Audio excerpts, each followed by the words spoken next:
Welcome to In Conversations. In Conversations is a component of the African Men Speak podcast where we slow things down, create a space for open and thoughtful discussion, and have conversations that don't rush to a point. In today's conversation, I speak with Greg, a longtime friend I've known for over a decade. We talk about family, life, travel, kids, and let the conversation go where it needs to go. Thank you for listening. Okay. Perfect. Mr. Greg Munene, how are you? Yes, Good sir. morning. Good morning, man. I'm good. It's super early, dude. I really appreciate it. It is 7 a.m. in Guyana and you are up. 4:30 a.m. like clockwork. Dude, that's insane, man. Yeah. What time do you wake up? What time do you go to bed so that you can catch enough sleep? Typically, unless I'm out, Yeah. by 8 o'clock, I'm shutting down. It's a slow shutdown process. Then we get to 8:30, it's like I'm not even thinking, and by 9, I'm pretty much in bed. Unless I'm out. If I'm out, that's a whole other conversation for perhaps another podcast. Yeah. But typically between 8 and 9, I'm straight to bed.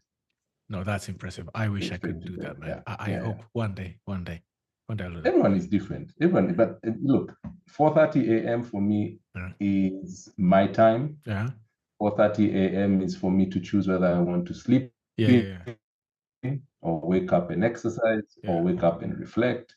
It's my time between 4:30 and I guess 8:30 when you get into work. That's my time. So this is well placed. Like I told you, morning is my time. So I appreciate it. Thanks. Yeah. No, perfect. Okay, so I got you up at 7 a.m. So maybe I'll begin. So yeah, let's go. I wanted to reach out to you as I've told you offline about what I'm trying to do and how basically this is my journey documented, and throughout this process I want to talk to as many people as I can. Some will have short conversations and some will have much more longer like this one. And I think the best place maybe to start off is to ask you, just when I met you, we were in Kenya working for the same organization but different offices.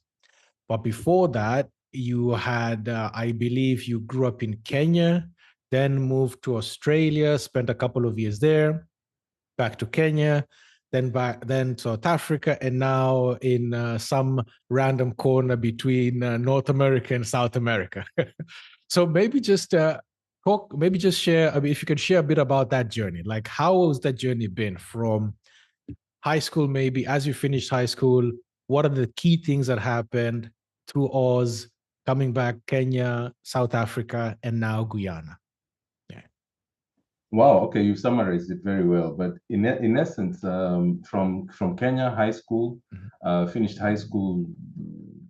Am I allowed to say the years to reflect my age? Up to you, man. Yeah. Finished high school 97, and straight after that, I went to Australia where I spent about 11, 12 years there. University and then work and career, and everything was really going well for me there.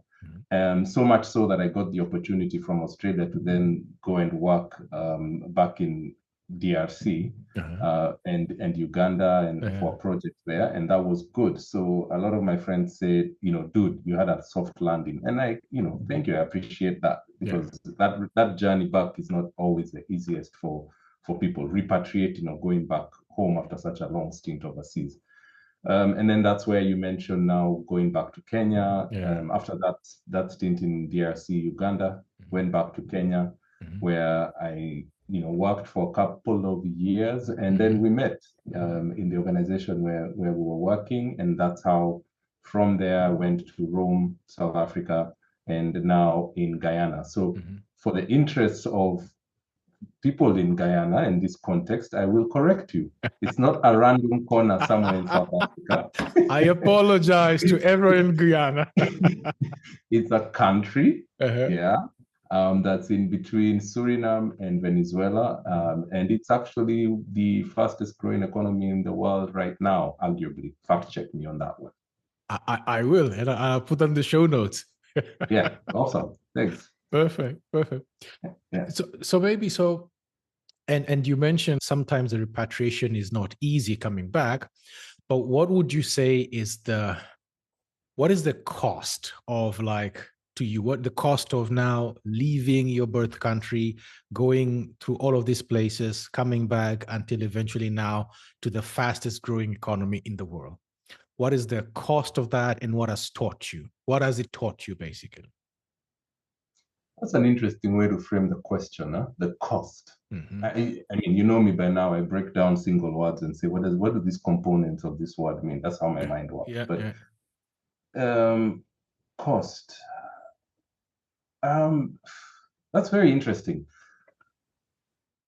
I'd rather look at it more like opportunities, Okay.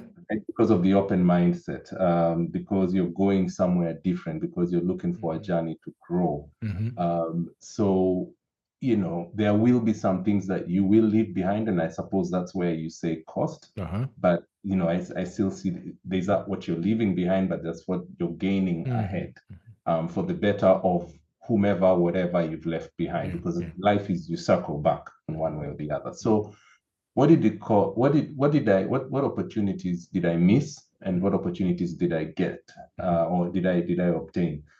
You miss the cohesion of family. Mm-hmm. That's one thing that, you're out there, you grow up in a community in a place like Kenya, and you've got friends, family. We're in everyone's face every time, or this, friends, family, um, I don't know, grandparents, Mm-hmm. parents, cousins. It's just a really communal way of living. Whether urban or wherever you grew up, I grew up in Nairobi. So, but this is something that we value in Kenya. Mm-hmm. And then you move to another country, and those values also exist in that context. Mm-hmm. These are standard human values, but the experience of it is a little bit different, right? So you have to adapt in that new environment. You have to learn new ways of doing things, and keeping all in mind what your purpose was when you went there. Now, I Mm-hmm. sound very clear when I say it now in hindsight, Yeah, but yeah, when you're doing it, it's hit and miss, man. It's learn, make mistakes, it's get it right, don't get it right, yeah.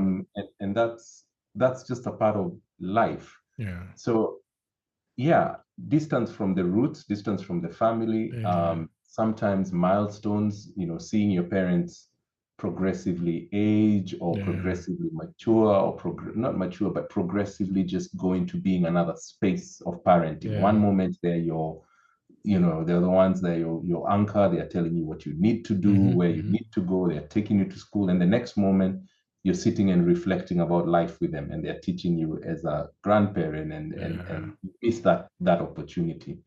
But when you come back with stories, you come back with experiences, you come back with a new way of looking at issues in the yeah, society, in life, and you contribute to that to the best of your possibility that you can. I think that's how I would summarize it yeah. from my experience. Mm. I Yeah. think the thing that resonates with me is that the loss of, because growing up for me, again, it's within the family, we weren't like hugging, loving, whatever. It was, uh, you care for each other, you're there for each other. But first, also, when I left and being along away, like at some point, I started to, like, the first year out, I didn't really, you know what, they're fine, they're okay. But as I've gotten older, now I feel like a longing, like, and it'll be nice to go back home and see my family, see my sisters, my brothers, my nephew. No, so I get that. And yeah, even my sister, we, at some point, I remember we went through this phase where, I know, the usual fights, you have with family, but now we've become it's more measured, it's more reflective. And she also takes the same tone. Like, you know what? I could get mad at my sister or you, my brother, for doing, but dude, I'm old, man. I'm 50 years old, man. It's not worth it. It's not worth it at all. Interesting thing, family is a constant. Yeah. That's something I've been taught by my parents, and Yeah. that it's a constant, Yeah. right? So you can go to the corner of the earth, you can pursuing your dreams, pursuing your goals, Yeah. whether you get along or not with family, Yeah. that's a constant. Mm. Because you know what, when something happens, you will get that phone call, Yeah. and it will trigger you, or you listen to it. We've learned how to cope with it, or say you don't want to hear about it, and Yeah. that's a coping mechanism. But Yeah. family is a constant. Yeah. That's a fact of life, at least in my perspective, Yeah.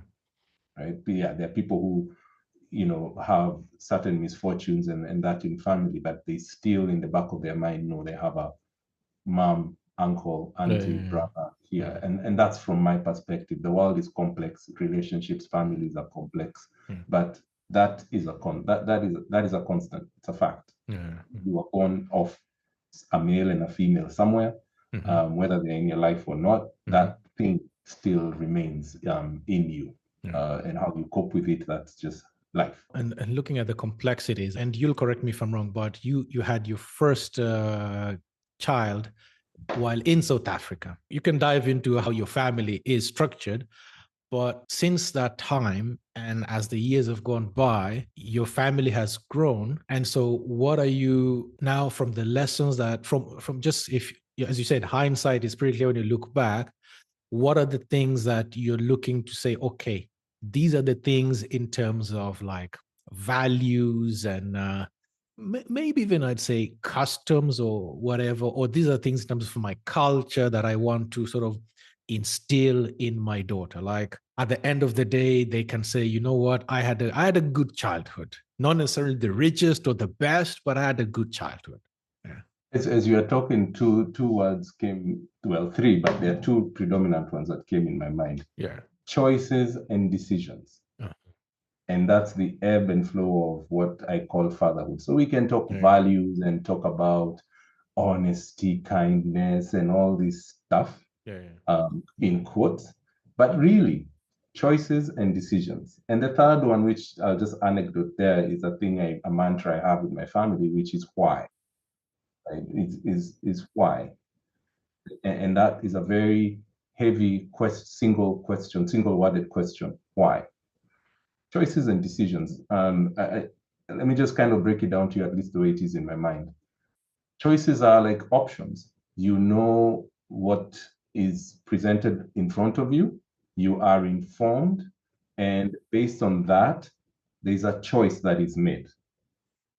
The decision is the direction with which you're going, the action you're going to take following that choice. So, what are your options or choices, and what's the decision? And why are you making this?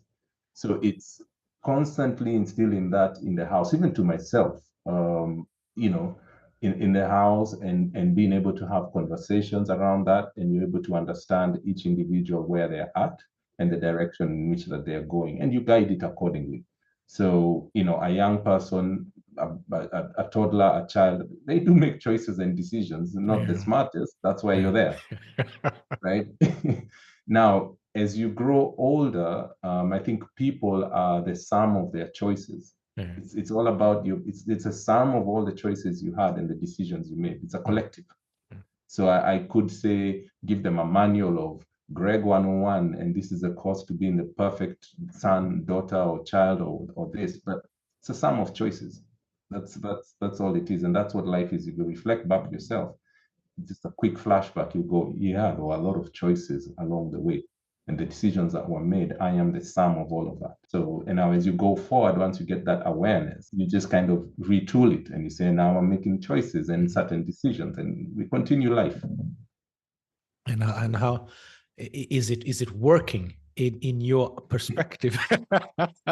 That's the question. You can have the Come greatest on. plan in the world, but What does that mean? It has to. It has to. Is it working? Well, that's for others to look and yeah, answer. I'm yeah, I'm in a direction. We're in a direction as a family. We are happy. We are healthy. yeah, We have good connection with family. yeah, You know, everyone is doing what they need to do. Career is going okay. Children are going to school.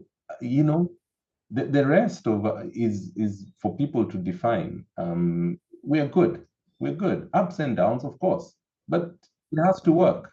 I don't know whether I can speak in Swahili. It's a joke that goes on in No, no, go Kenya. for it. Go for it. Lazima iwork. Lazima iwork.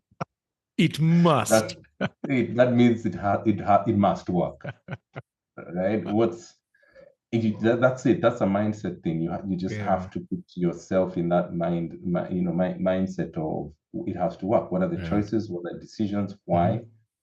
And make it work. I would assume, because this is what I'm going through, that with my kids, because we've moved with the kids once to a different place, and so I do feel that the kids are missing more parts of my culture, things that I don't necessarily need to teach them, but they could see, like from interactions with people, from relatives, from maybe my friends or people, like just how we would live back in Kenya. Do you feel for yours, and do you feel they're missing maybe too much, or do you feel, what, this is still, it's like you said back in the beginning, it is still a journey and it's still an opportunity to look at new things? Do I feel? Yeah. Yeah. Yes, I do feel that, that they could be more connected or more integrated in our community, Hmm. understand, again, our values, know their people, know their Yeah. home, Yeah. which is very important, Hmm. know where they're from, their Yeah. heritage, Hmm. their background. I think that's very important, even in an increasingly, global context. Yeah. You just know like a home in Beacon, you can call home Yeah. whatever home is, right? Hmm. You're kind of grounded in a good way, and I say that because I see the benefit of it in my life. Hmm. When I walk, when I meet people, Hmm. there's no question about it. I know where I'm from. I know where I'm. Well, do I know where I'm going? Pause. But I know where I'm from, Yeah. right? And this is who I am. I know why I sound like this. I know why I look like this, and I have Yeah. no excuses to make whatsoever. Yeah. It's not a brash way of it. It's just Hmm. it's an internal reckoning or an internal awareness that this is who I am. But I'll go back to you when you started that question, or that this second question, and you said the kids feel or something like that. Hmm. I can't remember. And I wanted to interrupt you, but I will ask you now, did the kids tell you? No. The No, kids, you're the right. kids don't. The kids didn't come and tell you, I Yeah. miss your family or I'd Yeah. like to connect. Nah, home for young children Yeah. is mom and dad. That's it. That space they're Hmm. in, you could be in Italy, you Hmm. could be in Kenya, you could be in the States, Hmm. they couldn't care much. Yeah. They just know when my pasta shows up, it Yeah. shows up. And Yeah. this is pasta, Yeah. Pasta, Yeah. in accents. Yeah? When my meal shows up, it shows up. When I Yeah. wake up, Yeah. hey, this is what I get for breakfast, regardless of where I am. So, I mean, they see dad or they see mom, or whatever the family construct is, they're good. Yeah. They're good, right? So focus is on their happiness, on their well-being, and Yeah. they, in return, give you the assurance that, hey, I'm good. Stop Yeah. pressuring yourself Yeah. with taking me to the culture, but that will happen, dad. I trust you. Oh, mom, Yeah. or auntie, I trust this will happen. Yeah. But they don't articulate it that way. We travel our kids, ever so often for holiday from work or such. Yeah. And these guys, they wake up like they were in one time zone and the other. It doesn't matter. The Yeah. only thing they see is probably the brighter lights or Santa or, oh my God, there's a beach here. But at Yeah. the end of the day, mom, dad, They're you're there. here, Yeah. and we're good. And Yeah. do we have toys? Did you carry my toys? Those are their concerns. Are Yeah. there lollies here? Yeah. So my point here is sometimes we feel that way, but let's not put so much pressure on ourselves. The fact that you feel it, you can make it happen. The fact that you ideated that this is something that I think my children will benefit from, you might not be able to do it immediately or on demand, um, but you can make it happen. And there will be a time when you'll make it happen. and the kids will integrate and they'll be fine. So yeah, positive mindset. No, no, I could. I was laughing to myself back there when you said the food on the table is it this, whether you like it or not. Recently, I overcooked a batch of lentils, ndengu. And so basically, we had 3 days straight where we were eating lentils. And my daughter was like complaining to my mom, like, Mom, how many more days? Can we have something else? I'm tired of lentils. And I didn't want to admit that I messed up. I'm like, no, you eat what is on the table. It's Yeah, lentils you today, finish it's it. lentils. There's a And she did valuable eat it. She did eat it, yeah. there's a valuable lesson A there. valuable lesson. Yeah, that's funny. But yeah, I like that. No, it makes sense. It makes sense. And looking at, like you said, the two constants. You are not in Guyana alone. You are with your wife or partner. It's always tricky. People, you don't know how people call their partner. Like I call the mother of my kids my partner. I don't know. I've just adopted. I don't know why. I don't know. It's just, yeah, it's my partner. I don't know. How has that sort of?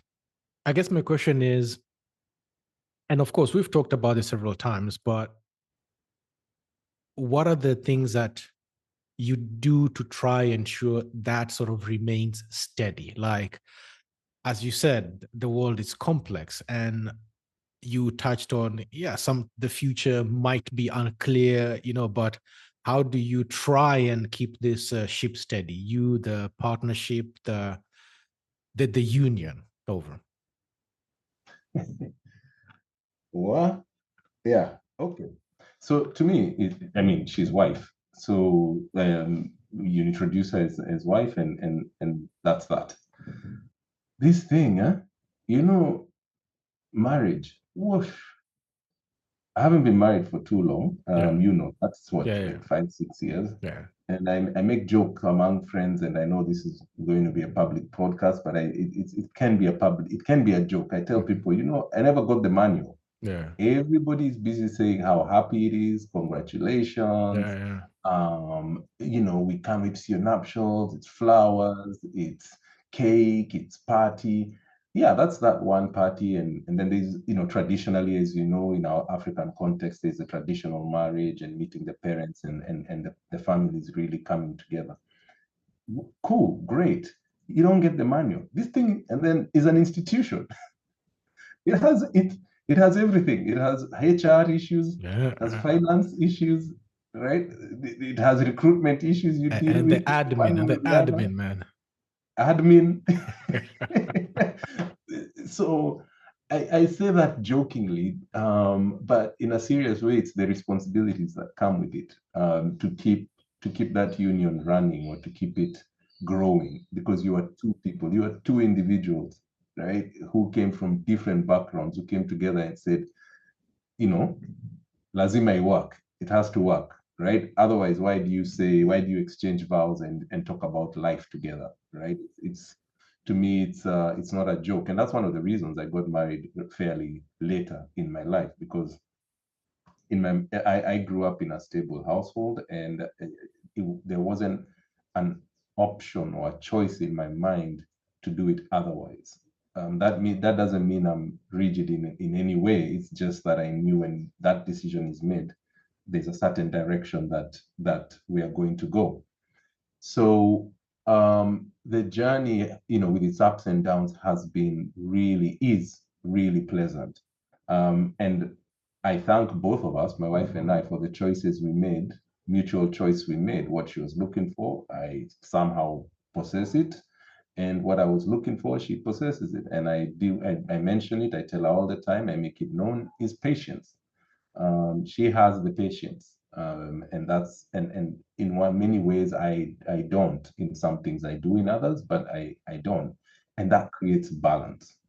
So you cannot, much as men, we sit and we want to be the individual and we want to be the one running the show, or doing that. That's cool, that's great, but you're not alone at this, right? You're not alone. there is someone next to you, there's someone who said there will be your ride or die, that sometimes we overlook.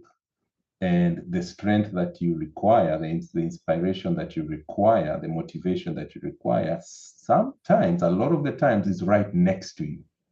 But we go out there looking for it on podcasts or wherever, trying to find it. It's right next to you. So that's been the journey. But also having that space that we can have these conversations is a challenge. Like I said, two individuals, two grown-ups, different background. You never know how each one of us approaches challenges or situations, or can allow themselves to be vulnerable, to what extent.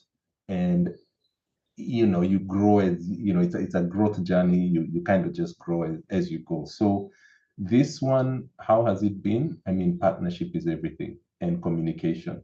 We could talk about financials and relationships and all of this, but boy, the importance of communication, right? And communication, not talking at someone and expecting them, just communicating. I think I'll kind of land on that one as a very important value to have in the household: communication with your partner, and even with the children, if they're children. I think as you're talking, it's for me, it's sort of when we sort of like you, like when we go together, our lives were on a different trajectory, and you believed things were perfect. We both had like steady jobs. The world was our oyster, basically. It was just two of you. So one week you decide, oh, you know what, we're gonna go travel here. The next weekend, you know what, let's do this thing. In fact, like we came to your wedding, thanks for having us. And it was a quick decision. Like, you don't think twice about it. And the lesson for me that I've learned the hard way is that there are so many things, because life was good, you didn't get to sit down and talk before, like, oh, what is your position on this? Oh, what do you think about this? What do you think? For example, thank God we are both on the same side of vaccines, as an example. Like, it sounds a tiny thing, but it can make or break certain things. So it's and the communication, as sort of we have faced different challenges.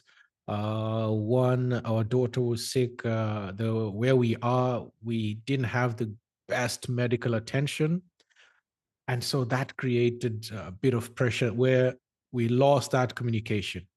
And so, yeah, I echo you, man, and I hear you. And this is something that we are trying to get back to. Like, okay, don't talk at the other person, but communicate to the other person, share your feelings, share your hopes, whatever. And also, one thing you said is, sometimes the greatest motivation is literally just right there in the room with you.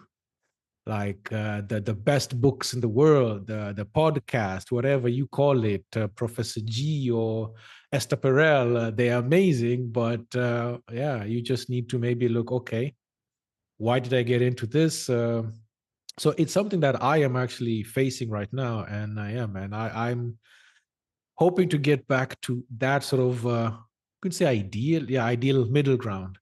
I think something just came to my mind, and said, as we talk about communication, Yeah. it's to also be able to appreciate each other's position, because there are certain negotiables and certain non-negotiables with people, right? Male or female, doesn't matter. There are things that you will, negotiate, and you will, what's the word, accommodate, I suppose, and that. And there are other things where you're like, yeah, that's not going to happen, right? So it's how to articulate, yeah, that's not going to happen, in the most palatable way to your partner, and still maintain, yeah, that's not going to happen, right? And those moments are such growth moments in the relationship, because now you have to negotiate. Mm. You have to, one has to either back down, for the lack of a better word, Mhm. one of you, or you agree to disagree, Mhm. and you both say, well, this is like a no-go area. This one is a known thing. And you realize that for the rest of your life, or in X years, or in X amount of time, this will be a standing conversation. One that you and I share in common, I think, is punctuality. Perhaps a lot of people in the world deal with that punctuality thing. And being African, of course, African time is a thing. But if I go back to the first question you had, one thing I learned when I went overseas to Australia and I repeat this story so many times, but the bus, when it says it's departing from this stop at 6:41, not 6:40, not 6 a.m., not 6:39, 6:41. 641. Like, those systems have it such that you hear the bus leaving at 6:41. And you run to it, you try to stop the bus, like, No. boss, it was 6:41. Like, that's, and you go to, I remember going for interviews, and there's this thing, or show up about 10 or 15 minutes before. Mhm. I show up on time, right? Mhm. No, the interview starts at that time. So you're already late.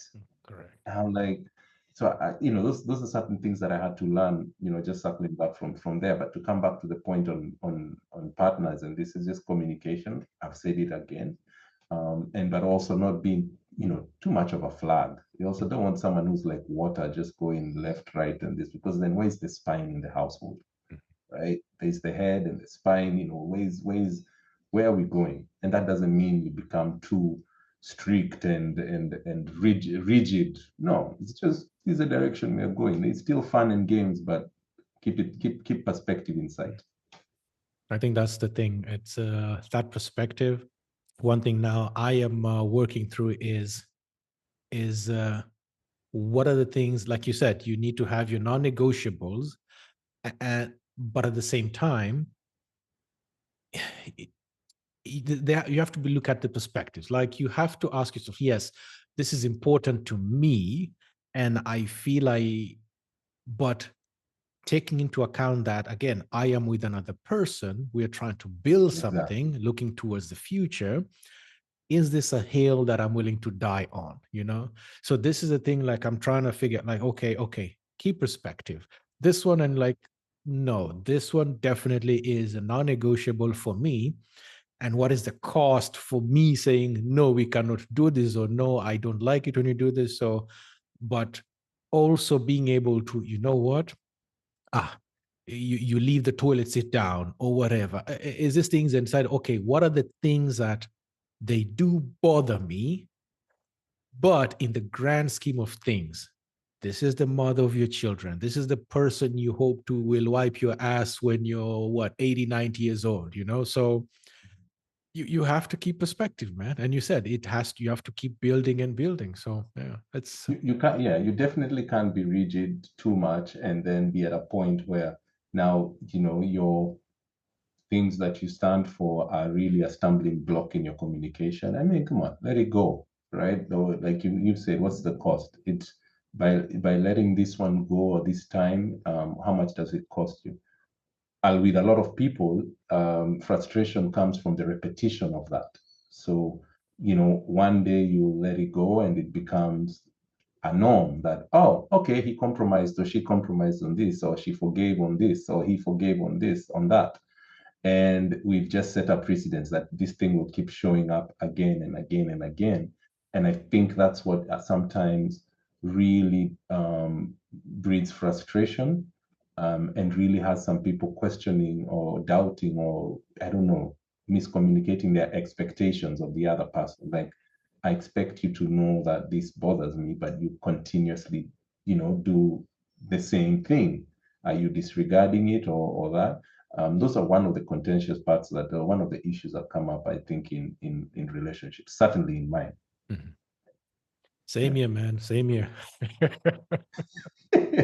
The manual. There needs to be a manual. Oh I'm man, telling you. dude, I would buy that in triple copies in 6 languages. Oh man.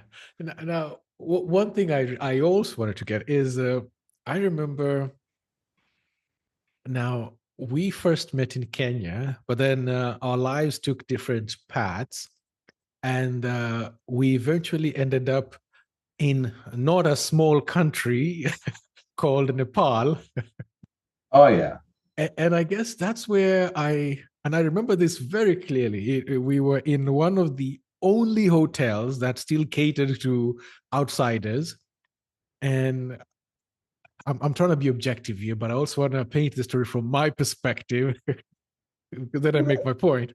Yeah, yeah. And we come down for breakfast. Now, for context, this is a place where it has been ravaged by an earthquake. Like, there's nothing working. Like, we had been sleeping in a bunker. We hadn't had hot food for, like, I think a couple of, maybe 2 weeks. Then eventually this hotel opened, and so we are in the hotel. And I think 2 or 3 days after, we meet at breakfast, and we are eating cut fruit, and I I have the nerve to bitch about, oh man, this knife, I think they used the wrong knife. They use the same knife they cut the onions with, or to cut the fruit, so my fruit smells like onions.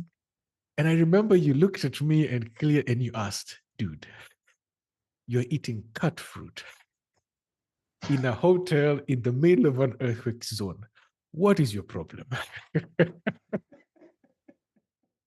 And I say that basically because that sort of marked something that I've come to look at you for, is that this ability to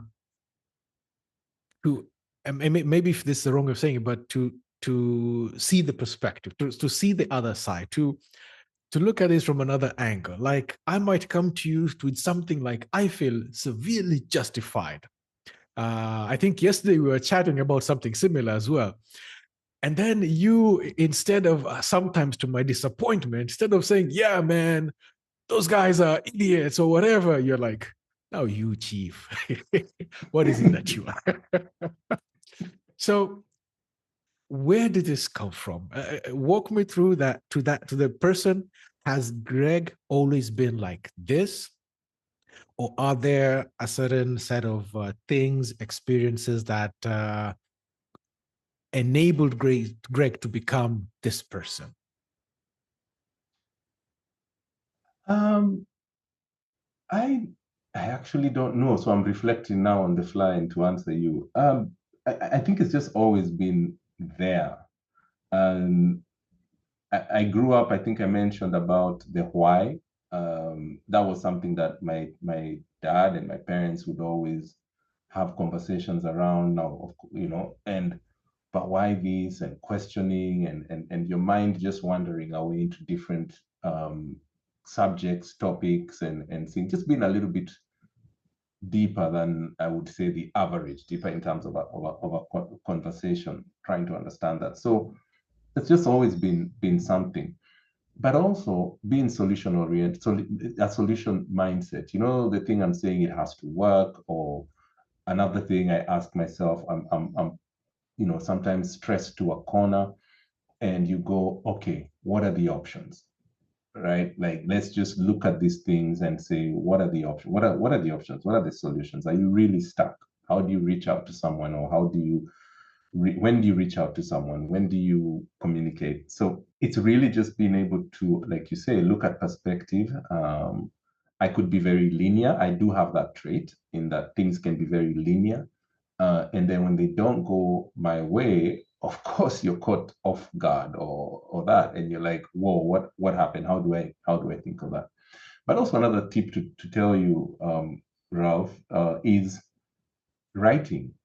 um, I mean, nowadays people call it journaling, or this, but writing your thoughts, right? You tend to unpack a fair bit of things that are in your mind that you're unaware of just by pen to paper. And there are people who take voice notes, others will probably type it on a laptop. The medium is whatever, pleases you or bursts your bubble.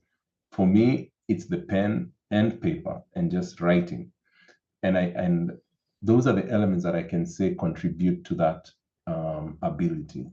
But I also grew up in an interesting, setting, household, family, balancing, I would say, middle child. I'm not a middle child. I don't know. When you're four, what are you? And you're number three. Are you middle? I have no idea. Yeah. I'm lucky. I'm Uh, number three, so I'm middle. You, I don't know. You're quarter I'm way. number three. So You're I'm number three or three. four. Yeah. No, but you're three or four, so you're not. You're a quarter. You're the See? quartet, if that's a word. Yeah, I park that one for another day, but being able to balance and see perspectives of different conversations, dad, mom, elder sister, elder brother, yeah, what's going on, uncle, aunties, and you're just a person reading and listening and that, and you're able to see different perspectives. High school, college, it just kind of it becomes second nature. Hence me saying I actually don't know. So when we're busy talking about cut fruit tasting like onion in a hotel after an earthquake, I'm sitting going, is this guy even serious right now? Right? But in a joking way, not in a judging way, like, it's a fruit. Would you rather not have the fruit? You know? So, yeah, but thank you. I never knew you had that, still had that memory. Wow. No, no, I think it's one of those things that after you keep it, but then because of I attach it to how you approach things, that. And again, the question I did not get it like some judgmental question. I got it like, yeah, man, and it's helped me. And I think that's one of the things where I do appreciate our friendship. It's like I know there are times I can come to you to vent, and I trust that you will be able to sort of when to, I don't know how to say this. You know when to jump into my side of the camp and like, yeah, man, this guy is whatever, or yeah, that's a shit situation. But at the same time, you also know when to like, yeah, okay, put up that other lens and said, okay, fine, they did this, they gave you a shitty offer, but would you rather and have no offer than a shitty offer? Like what do we need right now? Like, does this help us move forward? It's a shitty offer now, but does it help us move forward a tiny bit? Will you be in the same place you were tomorrow with the offer, without the offer? So I think that's one of the things sort of I take away sort of from Hmm. our friendships, and also being there. Yeah, man. So that's been helpful for me quite a lot. Yeah. No, I appreciate. So, and as you were answering, I was still going through my mind to say, where did it come from? And I'll give, you know, I reflected a bit on some of the other men in my life who helped me grow. My dad, my Mhm. uncle, and the best man. You know him. So good Yeah. friend. And I think that conversation, those aspects between the three of them, um, they tended to show up when you're busy whining and talking about what happened, where you looked at and you told, like, what are the facts? Dad, and then this happened and this happened. And it's like, whoa, whoa, whoa, whoa. Not in those words, but it's like, summarize it.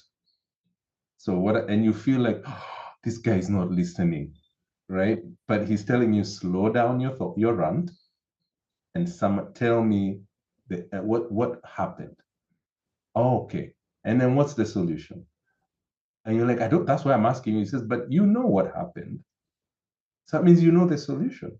So my dad and uncle would often come and give you a solution, but also there are situations where they don't give you a solution. They just listen. And because they know you want to, you know, share your thoughts, share what's going on.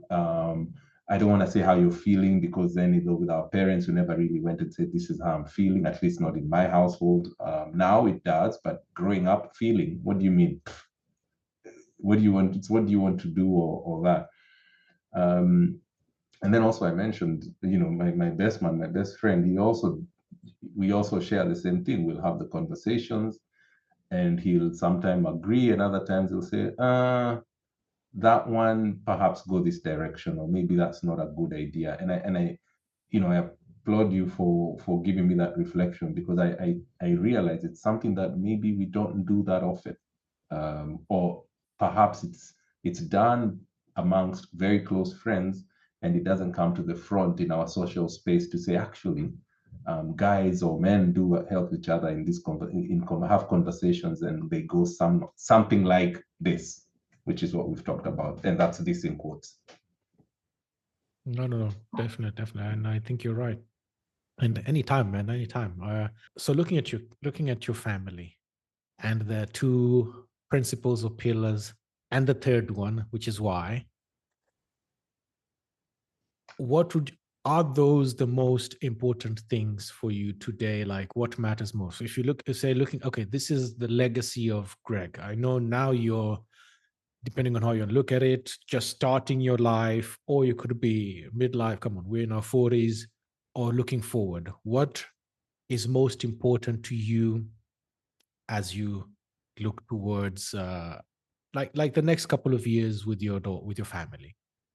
What are the things that you were going to prioritize? Is it still the same two pillars plus number three, or is there something else that you think you might want to bring in and say, okay, this, and when you look back, when in your sunset years you say, this is my legacy? Yeah, that's how maybe come out the question. Yeah, this is my legacy. What do you want to look back in a couple of in at sunset years and say, this is my legacy, this is what I'm most proud of? Yeah, over. Oh, I leave legacy for the word for those who come after me or who have been in my life to shape and define it and say that this is what his legacy was. For me to kind of use that word and say, this is the legacy I want, I find it a bit limiting. Maybe I'm being a scapegoat at this.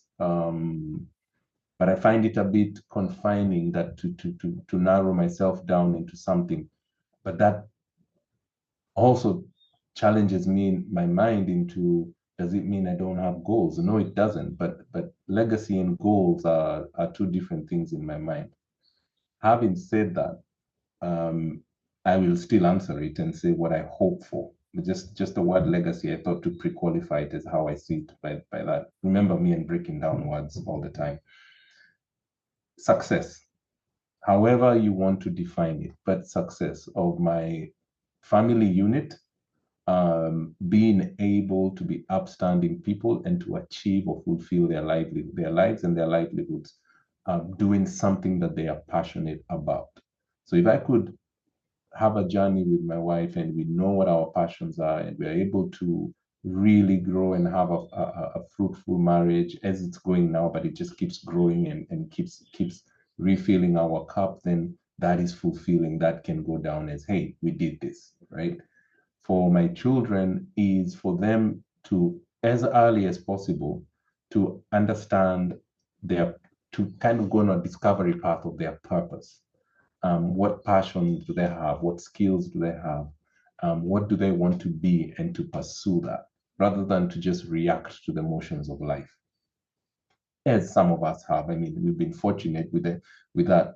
What do you call it? The formula of study and get a degree and go apply for a job and get a good job, get paid in a good job, retire, take your pension. That sequence. Well and good, it's worked. It's a formula. It's worked for a lot of people.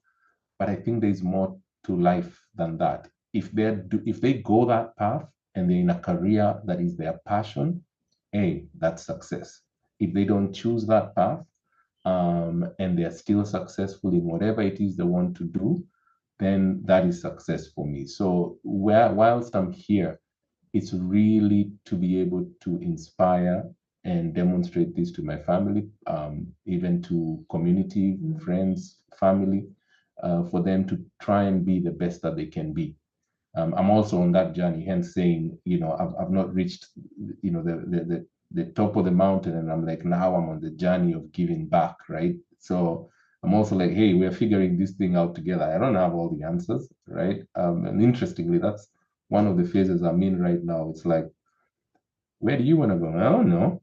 Like, what do you mean you don't know? It means I don't know. Well, you come up with the answers, that kind of thing. And it's like, you never say you don't know. I'm like, well, I'm now learning to say I don't know. It's quite luxurious to say I don't know. the luxury of not knowing is fantastic in some situations. Like it's just like, you know, let's go with the flow. I know I've digressed there, but from the question on legacy, but that's it. Just success, happiness, fulfillment of family and friends, and laughter. I often say, what's one thing you want when you're old and married and still with your partner, and it's all the jobbers, all the tangible stuff has been done. I'm like, laughter, good glass of wine, old, sit and just laugh and reflect on stuff and just be, kids call you or not, or when you have a conversation with them, you just laugh. That's it. I look forward to laughter. Man, I think that's a great place to end. Yeah. Nice. So Ah. before you go, I have one more question for you. Uh-huh. What is one book that you'd recommend? If you'd recommend a book, what is the one book Oh, that you recommend? the first one that comes to my mind, it's a bit geeky, but it's fun. Steven Pinker, How the Mind Works. How the Mind Works. Okay, Yeah, yeah. perfect. It's quite an in-depth one. It's not fiction, Yeah. it's science and stuff, but it's very interesting, Uh, how the mind works. okay, perfect, Yeah. my friend. All Thank you right. for your time, man. Now we Thank you, let Rob. you go and keep building the world's fastest growing economy. Dude, I'm gonna look that up. Man. I didn't know that. Thanks for that. Look it up, man. Look it up. Look it up. Look, there is significant economic growth and development that's Yeah, happening in this place, and yeah, it's to just see it unfold yeah, is crazy. yeah. So yeah, that's where I am right now. And thank you very much. No, no, man. Cheers, man. Thank you. All right. Cheers.